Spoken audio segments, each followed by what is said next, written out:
Hello students, today we will discuss about carboxylic acid. Carboxylic acid को पढ़ने से पहले आपको कार्बोक्सिलिक ग्रुप के बारे में पता होना चाहिए। तो बेटा सबसे पहले हम कार्बोक्सिलिक ग्रुप के बारे में ही डिटरमाइन करेंगे, उसके नेचर के बारे में डिटरमाइन करेंगे। तो सबसे पहला जो पॉइंट आज हम स्टडी करेंगे बेटा, वो स्टडी करेंगे nature of carboxylic group. Last lecture में आपने कार्बोनिल ग्रुप के बारे में पढ़ा और अब हम डिस्कस करेंगे nature of carboxylic group. Nature of carboxylic group, ठीक है बेटा। लास्ट लेक्चर में हमने कार्बोनिल ग्रुप के बारे में बात की थी, जो ये होता है कार्बोनिल ग्रुप, कार्बोनिल, और ये एल्डिहाइड कीटोन्स में प्रेजेंट होता है और आपने उसकी स्टडी की थी। आज हम बात करेंगे कार्बोक्सिलिक ग्रुप के बारे में। ये कार्बोक्सिलिक ग्रुप होता है OH, ऑक्सीजन के जो लोन पेयर्स उनको रिप्रेजेंट कर देंगे इस प्रकार। तो बेटा ये हुआ कार्बोक्सिलिक ग्रुप। अब कार्बोक्सिलिक ग्रुप का जो कार्बन होता है, ये कार्बन लेस इलेक्ट्रोफिलिक होता है। क्या बोला बेटा? कार्बोक्सिलिक ग्रुप का जो कार्बन होता है वो लेस इलेक्ट्रोफिलिक होता है देन कार्बोनिल ग्रुप के कार्बन से। ये मोर इलेक्ट्रोफिलिक होता है, मोर इलेक्ट्रोफिलिक, ठीक है बेटा। ये लेस इलेक्ट्रोफिलिक होता है ड्यू टू रेजोनेंस के कारण, ठीक है बेटा। देखिए अब रेजोनेंस तो उसमें भी होता है कार्बोनिल ग्रुप में, लेकिन रेजोनेंस इफेक्ट इसमें ज्यादा होता है, क्योंकि रेजोनेंस इफेक्ट जितने कार्बन पर इलेक्ट्रॉन पेयर की शिफ्टिंग होगी उतना ही ज्यादा रेजोनेंस इफेक्ट होता है। उसमें दो एटम्स हैं, इसमें 3 एटम्स हैं, तो इस प्रकार इसमें रेजोनेंस होता है ऐसे, ठीक है बेटा। रेजोनेंस के लिए आपको पता है हम डबल हेडेड एरो का यूज करते हैं। तो रेजोनेंस के कारण ये कार्बोनिल ग्रुप होता है लेस रिएक्टिव। अब इस ऑक्सीजन के पास हो गए 3 लोन पेयर, क्योंकि एक माइनस का भी आ गया। दूसरा बचा डबल बॉन्ड OH।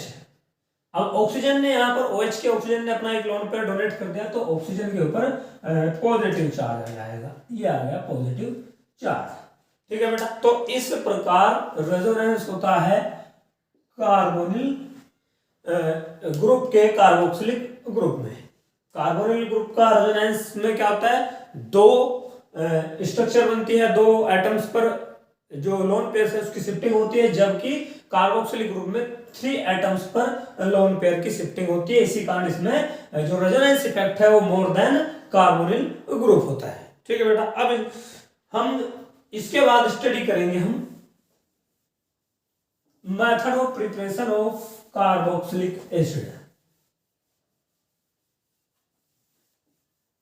सिंपल से मेथड कराएंगे आपको, जिससे कि आपको बड़ा इजी रहेगा एग्जाम के पॉइंट ऑफ व्यू से भी लिखने में, और आसानी से आप कॉपी को भर के आए। देखिए अब हम नंबर 2 पॉइंट डिस्कस कर रहे हैं, method of preparation of carboxylic acid, ठीक है बेटा। अब इसमें सबसे पहला जो मेथड हम स्टडी करेंगे वो होता है बेटा एल्कोहल से। प्राइमरी एल्कोहल के ऑक्सीडेशन से भी आप कार्बोक्सिलिक एसिड बना सकते हैं। कैसे? प्राइमरी एल्कोहल ये रही बेटा RCH2OH, जिसको आप 1 डिग्री या प्राइमरी एल्कोहल भी कह सकते हैं, एल्कोहल, ठीक है बेटा। अब इसकी रिएक्शन पहले स्टेप में हम कराते हैं किसके साथ, एल्कोहलिक KOH मीडियम में, और साथ ही KMnO4 के द्वारा इसका ऑक्सीडेशन करता है। सेकंड स्टेप में बेटा इसका कराते हैं हाइड्रोलाइसिस, ये वाटर के साथ इसकी रिएक्शन, तो आपको एक कार्बोक्सिलिक एसिड प्राप्त होता है।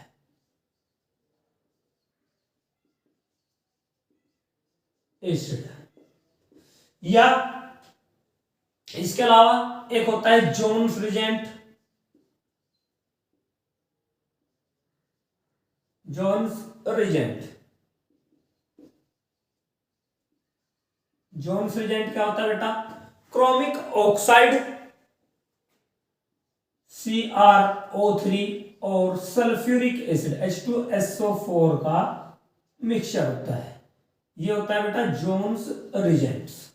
इसके थ्रू भी आप 1 डिग्री अल्कोहल या प्राइमरी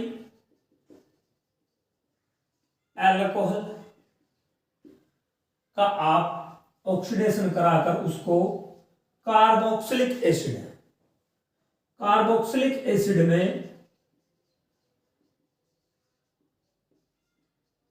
कन्वर्ट कर सकते हैं, ऑक्सीडाइज कर सकते हैं। इसके बाद आगे बढ़ते हैं, नंबर 2 स्टडी करते हैं एल्किल बेंजीन के थ्रू। एल्किल बेंजीन क्या होते हैं बेटा? एल्किल बेंजीन जैसे टॉलुइन, तो फ्रॉम एल्काइल बेंजीन, ठीक है बेटा, एल्काइल बेंजीन जैसे टॉलुइन यानी CH3, ये हो गई टॉलुइन। इसका KMnO4 द्वारा ऑक्सीडेशन कराकर आप कराकर फिर दोबारा नेक्स्ट स्टेप में इसका हाइड्रोलाइसिस कराने पर आपको कार्बोक्सिलिक एसिड प्राप्त होता है।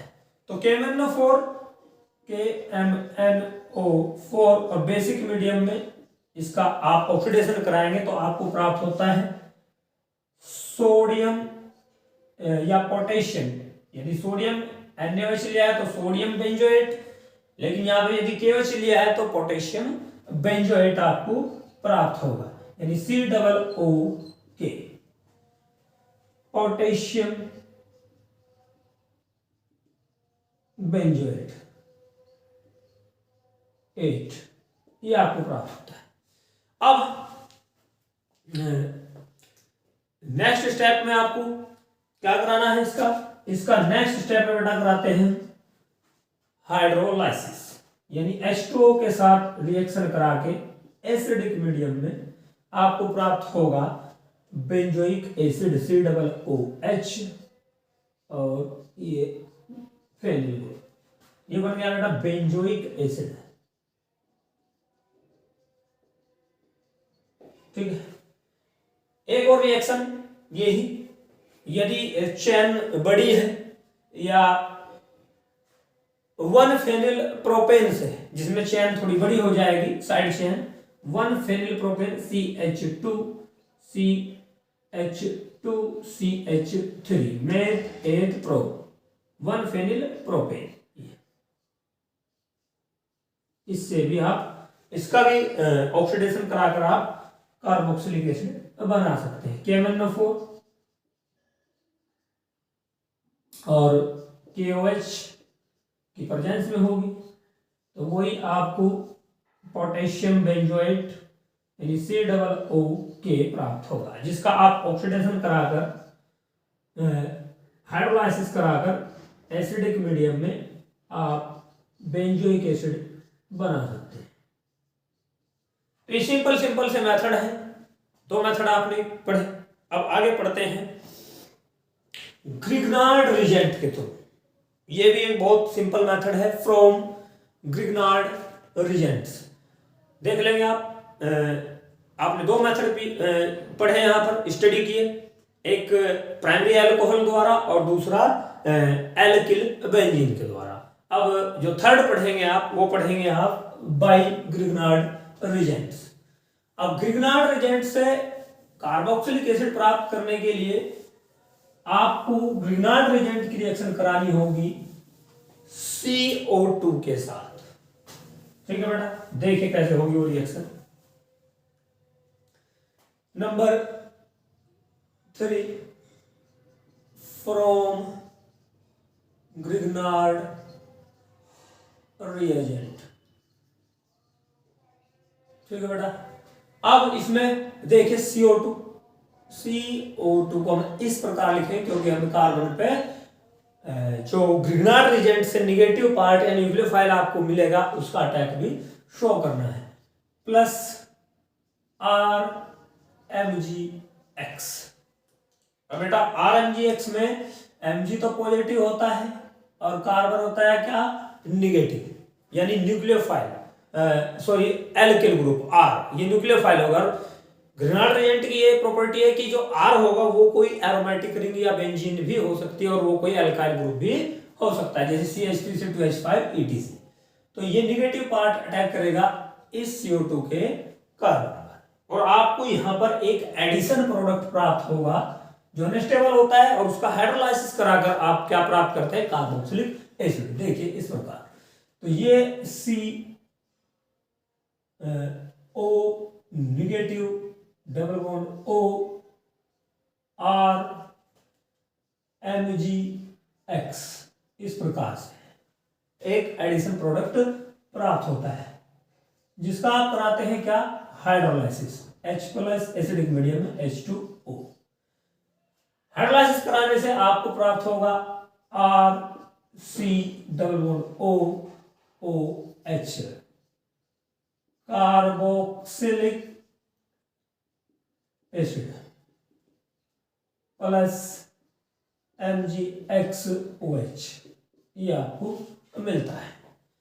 ग्रिग्नार्ड रिएजेंट की रिएक्शन बड़ी आसान रिएक्शन है। RMgX की रिएक्शन में जो निगेटिव पार्ट है वो CO2 के कार्बन अटैक पर अटैक करके एक एडिशन प्रोडक्ट बनाता है जिसका हाइड्रोलाइसिस कराकर आप कार्बोक्सिलिक एसिड बनाते हैं।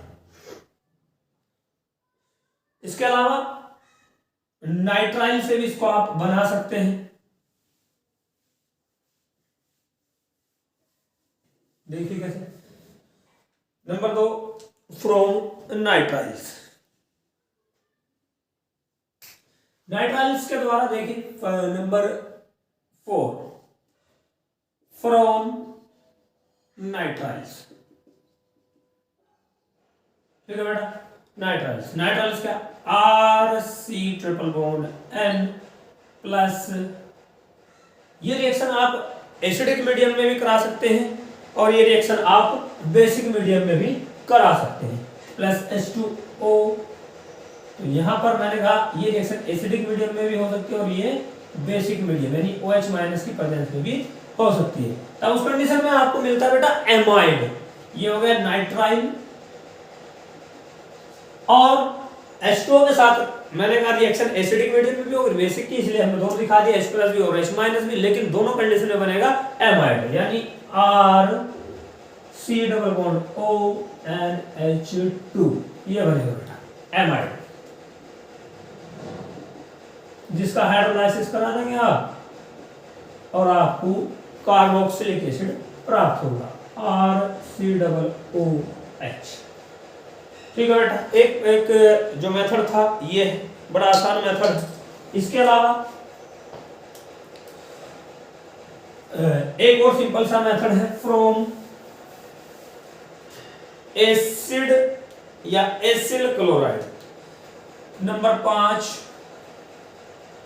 From acyl chloride. Acyl chloride के RCOCl के थ्रू फ्रॉम एसिल क्लोराइड, ठीक है बेटा, यानी RC≡OCl। तो इसका आप डायरेक्ट हाइड्रोलाइसिस करा सकते हैं, आप, और वो भी एसिडिक मीडियम में यानी H प्लस H2O। तो आपको यहां से प्राप्त होता है RCOOH प्लस HCl, ठीक है बेटा। एक मेथड ये है, बड़ा आसान मेथड है। इसके अलावा जो नेक्स्ट मेथड है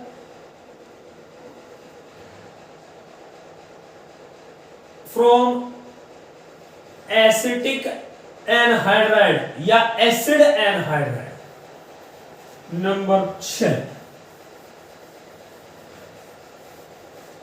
6 पे आ गए बेटा हम।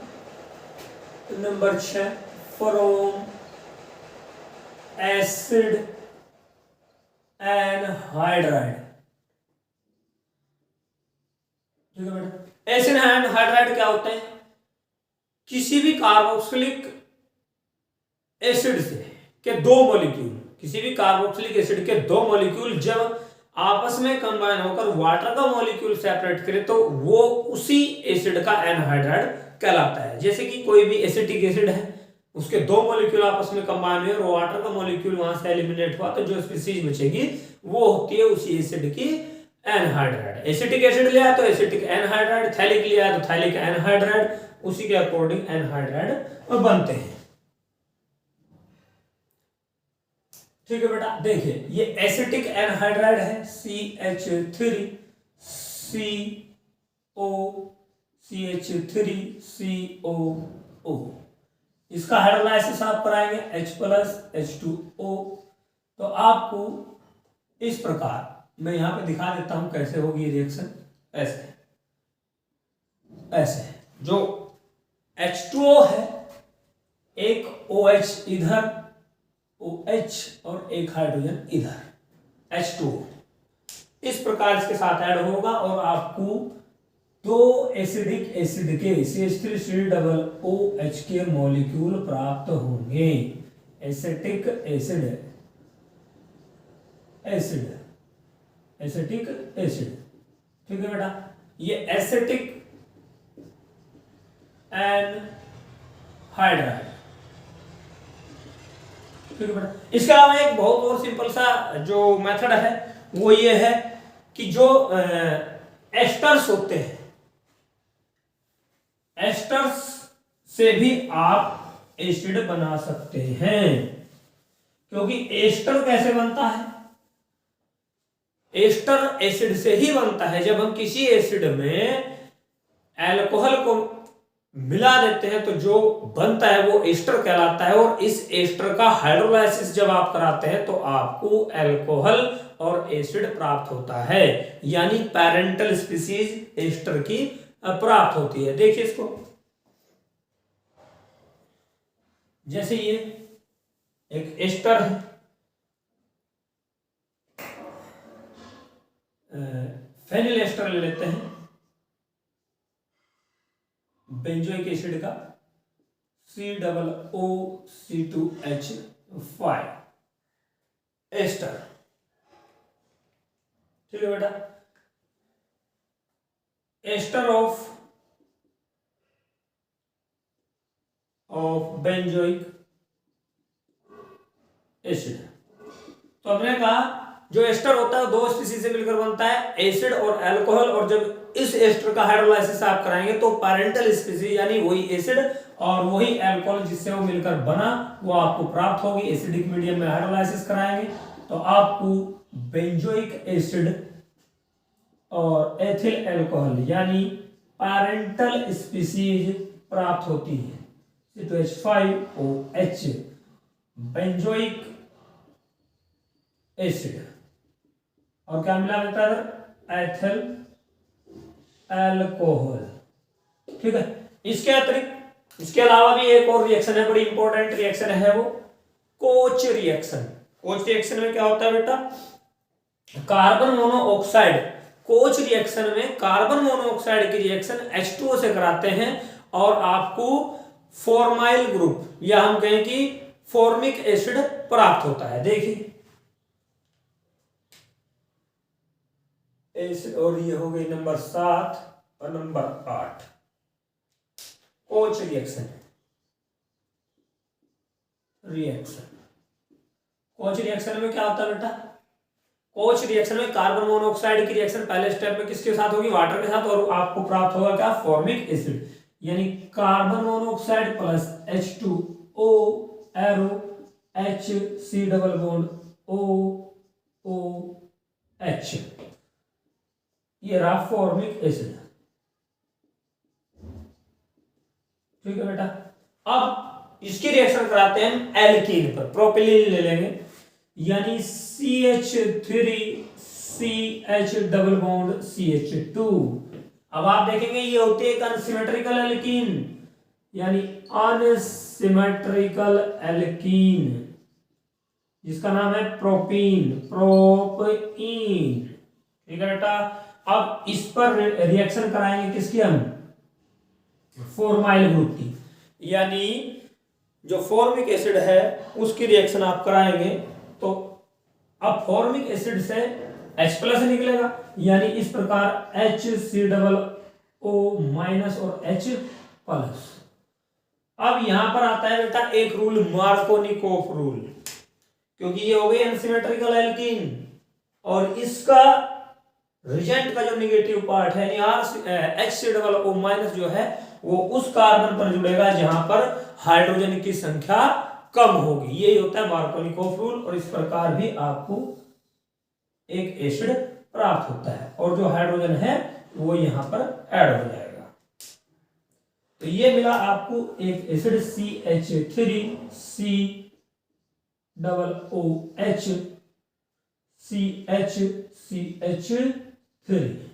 एक एसिड ये हुआ। तो ये एसिड कौन सा हो गया, 2-मेथिल प्रोपेनोइक एसिड, 2-मेथिल प्रोपेनोइक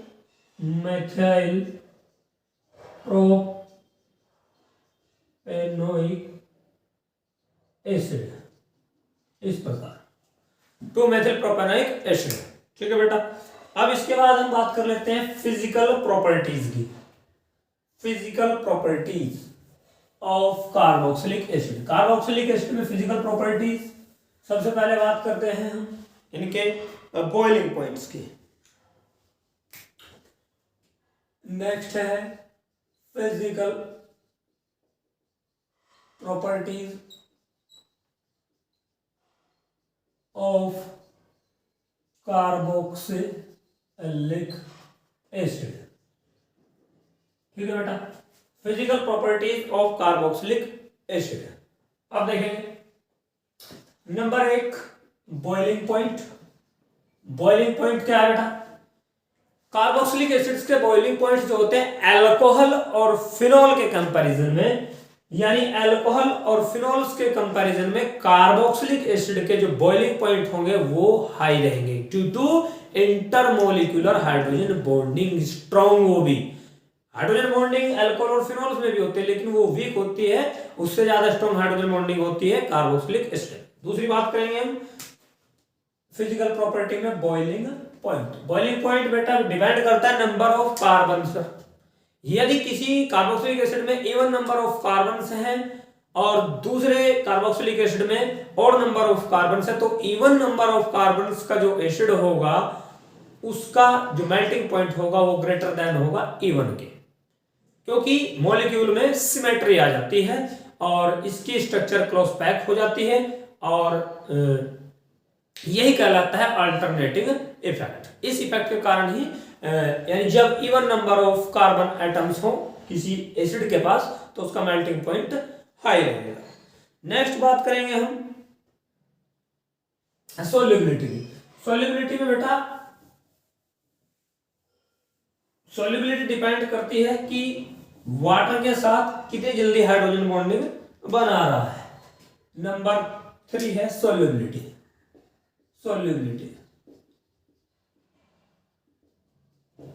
सोल्युबिलिटी क्या, देखिए सोल्युबिलिटी डिपेंड करती है कि एसिड कितनी जल्दी प्रोटॉन डोनेट कर रहा है और वाटर के साथ हाइड्रोजन बॉन्डिंग में पार्टिसिपेशन कर रहा है।